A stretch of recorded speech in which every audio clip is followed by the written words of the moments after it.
Hello, my dear friends. How are you doing? Hope you are having an amazing day and not having to deal with drama. Ready for new stories I have for you today? Let's go to the first one.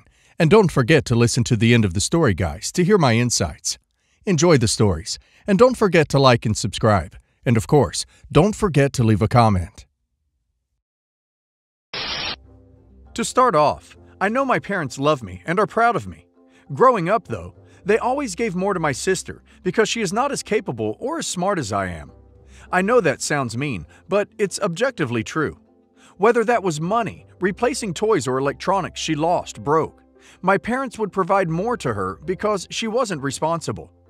Even when I was in high school, they would make me pay for my own school trips because they said they couldn't afford it, but would pay for anything my sister wanted to do. Last week, I found out they replaced her MacBook for the 4th time. She got drunk and spilled beer on it. This led me to a line of questioning to my parents since they made me buy my own computer in college and didn't contribute. It finally came to a head when I asked if they paid more for her college than they did mine, and it became clear that they did. I went to a top college in the US with a less than 10% acceptance rate. My entire life, I have been passionate about working in politics, so I went to the best school in the US for it. I had no legacy, have struggled with mental health my whole life, and cried tears of joy when I finally got in, since I truly earned my spot there. But because of how expensive the college was, I had to take out a significant amount of loans, work many jobs in college to support myself, and ultimately got a job in an unrelated field to pay off my debt.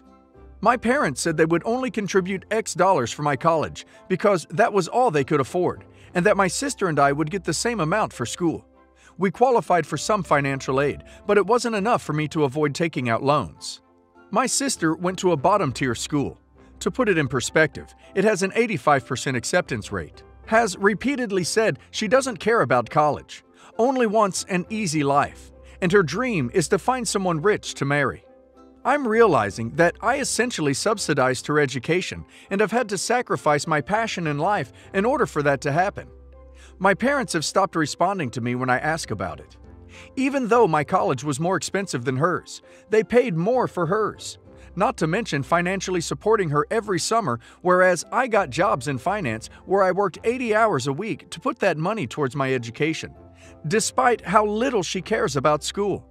I understand that because she doesn't care much about her life and isn't as capable as I am, my parents have had to financially support her more. What I cannot come to terms with is how much they lied to me about it and how they have stopped communicating with me. What can I do to move forward? I feel a lot of resentment for them because they know how hard I've worked and what I have had to sacrifice to be where I am in life, but were unwilling to help me, whereas they helped my sister. I feel like I gave up on my dreams to pursue a more financially realistic career, and my heart is broken. Well, OP's sister now has the pride and honor to take care of their parents in their old age. Her and them have bonded, and now truly deserve one another. As they have stopped communicating with OP should grieve them, move on from them, and not support them financially. As for politics, it'll still be there. OP is 23 after all. OP should just attack those student loans like they are her parents, and she will soon be in a good spot financially. My mom had been married to my dad for 9 years before she cheated and left him for his best friend, who is my stepdad. My father served in the army, and his best friend was this rich guy who I saw hanging out with my mom at that time. During the divorce, my mom told me that my dad was abusive, controlling, and was not there emotionally. That's why she was leaving him. She told me that my dad treated her badly, called her names, and did not love her. At the time, I was only 10 years old. My mom got primary custody, and Dad was stuck paying child support. I only got to see my dad only 2 weekends per month. After that, I held some resentment towards my dad. I dreaded when it was time to see him. He had sold what used to be our house, moved back to his hometown, opened a mechanic shop, and lived in the shop. He was an alcoholic who always tried to sober up when I came to stay with him. He was miserable, lonely, and depressed. He always tried to clean up his house when I went to stay with him, even though it still smelled like alcohol, gunpowder, gasoline, and those car oils. And sometimes I found dirty laundry stuffed in the laundry room. When I turned 15, I started to see him less. I refused to go stay with him and made up excuses. I only visited him a few times a year. One day, I went to visit him without informing him. I found him drinking while watching a football game. He was surprised to see me.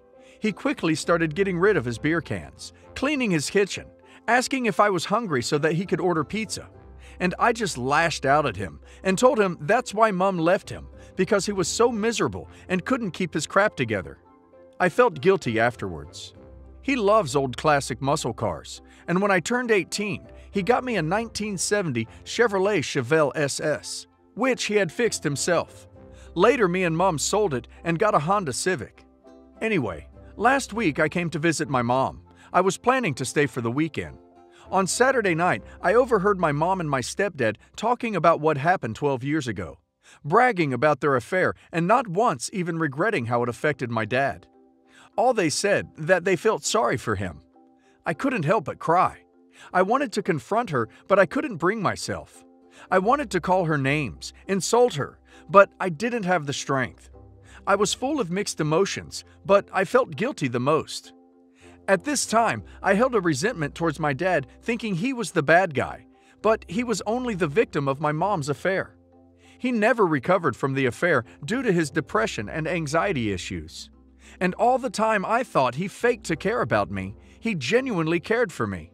And he always tried to stay strong and smile for me.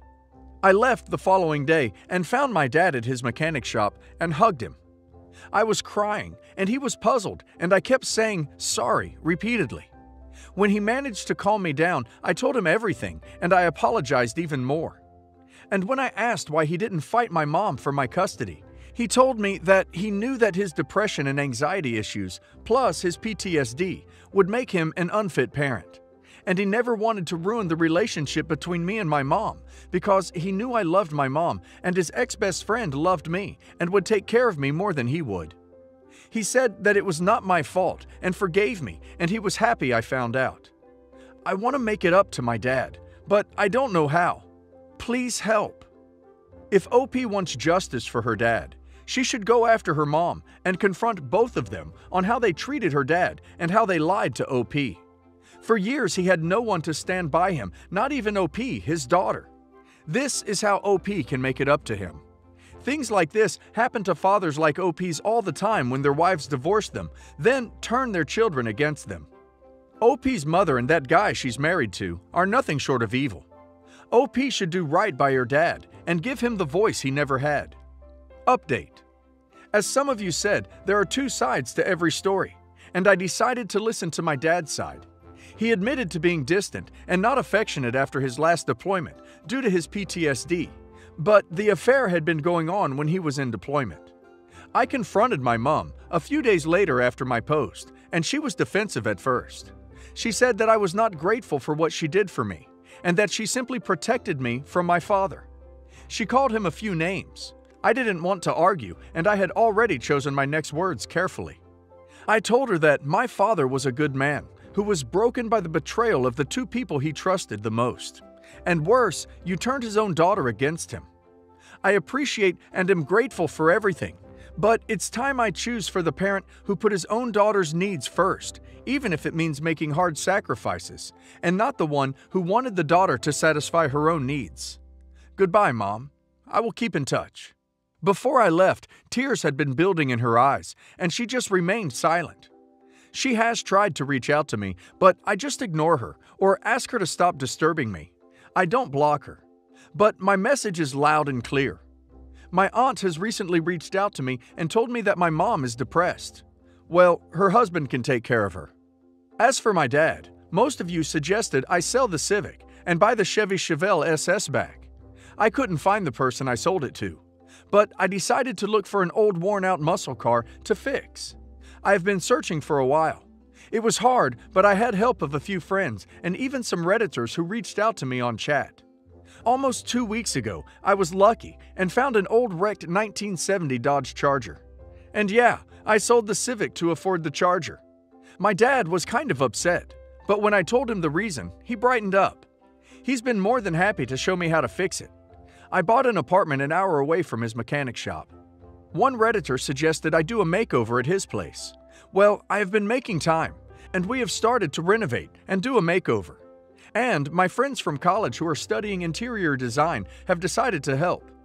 It took him a little of convincing as he felt embarrassed, but he finally joined the train.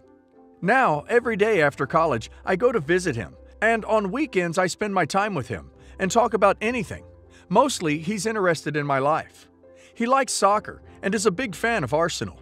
So I always keep him company during match days, pick the opponent's team, and add fun, and I am learning a little of football. Since I sold my car, he has allowed me to use his 1977 Pontiac Firebird. He has been with it since I was 11, and as long as I can remember, he has never let anyone drive it. Since I've been around more often, he has stopped his drinking habits. Maybe a few, and I join him on game nights, but who can blame us? My husband and I have been together for 12 years and have 2 young children. I support our family financially due to my husband's visual impairment, which has made it difficult for him to maintain work. I've never minded being the breadwinner or making do on less. He's been an amazing father from day one and takes care of the kids so I can work. I honestly thought we had the perfect relationship. About 8 months ago, I started to notice the telltale signs of an affair. I let it go on for much longer than I should have, because it was honestly too painful to confront. Well, I finally broke down and confronted him, and he confessed everything. Just as I'd suspected, he'd been seeing the other woman for about a year. What I didn't expect was that she's 68 years old and has advanced cancer. Her doctors have said she's living on borrowed time. I wasn't prepared for this. I asked if he'd been romantic with her, and he said yes. I'm devastated. He says he still wants to be with me and our family, and that a lot of what he talks about with his other woman is me and the kids. It left me in a weird place, because when I found out he was having an affair, I was expecting that he was just being completely selfish. But he then told me that this all started because she has money and promised to put him in her will. He broke down crying and told me he's felt like such a failure because he's never been able to provide for our family the way he's wanted to, and this would be enough to pay for the kids' college. I'm confused and devastated. I honestly still love him and don't want to break up the kids' home. I'm willing to go to counseling, but I can't deal with him seeing her again. He said they haven't been romantic in a long time since she was placed on palliative care, but he doesn't want to abandon her now because she has no one else in her life. Her only son died in a car accident 18 years ago, and he doesn't want her to die alone. Is this relationship worth saving? Should I put my feelings on the back burner until his mistress passes so he doesn't resent me for it? Wait. So OP's husband sold himself out for a maybe sugar mama? And his explanation is that he thought, man, I feel crappy I'm using my wife's money instead of providing myself, and I can't provide for my family, which makes me feel like less of a man. Oh, you know what a good remedy is? Being with another woman so her money can provide for my family. Like, what? Is this real? My 48 female, husband 51 male, became distant after I was diagnosed with PCOS 2 years after having our now 8-year-old son. In recent times, he became extremely distant. He would claim he really needed to go on the road for business, but then tell us that his business was struggling and he has to reinvest his money back into it, so we needed to cut back. He was also extremely short with our daughter and yelled at her for asking for a summer internship with him. He also got mad when she applied to her first choice college, saying he didn't want to pay for it. The therapist I've been seeing asked if I suspected cheating, but I couldn't find any hard evidence. However, what I didn't know was how suspicious my daughter also was. My daughter was upset for the past few weeks, and I didn't know why. But yesterday, all hell broke loose when she got the cops called on her. I ended up finding out that she had followed her dad from his office to this woman's place many times and had peeked into a calculator-looking app on his phone. She said she didn't want to upset me or be the cause of breaking up this family, and knew her dad would just deny it all, so she ended up going to his 22-year-old mistress's place. She knocked on the door and begged and pleaded with her to leave my husband alone, and that he has a family and a young daughter who's only 8. His mistress said she wasn't going to leave my husband and slammed the door in her face. My daughter got mad and kept banging on the door and screaming at her until an elderly neighbor called the police. My husband has now admitted the affair and the mistress's name, but claims that she means nothing to him. The address my daughter was at is a high-end line of rented townhomes, yet my husband denies renting it for her. My daughter was shaking and said she was also wearing head-to-toe logo designer items, and my husband also denied buying her that. My daughter said she'd never forgive her dad if he chose that woman over us, and hates him for being such a liar. My husband has cried and said that he felt alone at work and didn't want to burden me because of my illness. He said he's willing to do anything to make amends, but that the sexual attraction between us hasn't been alive in a long time. I am in shock right now. What do I do? How do I make my daughter realize none of this is her fault? Obviously none of this is OP's or her daughter's fault. Clearly, OP's husband is a piece of crap. I guess the only advice would be beyond leaving this a-hole as soon as she can. She should securely get her affairs in order. OP should not listen to his lies or excuses. There's nothing he could do or say to reverse his actions.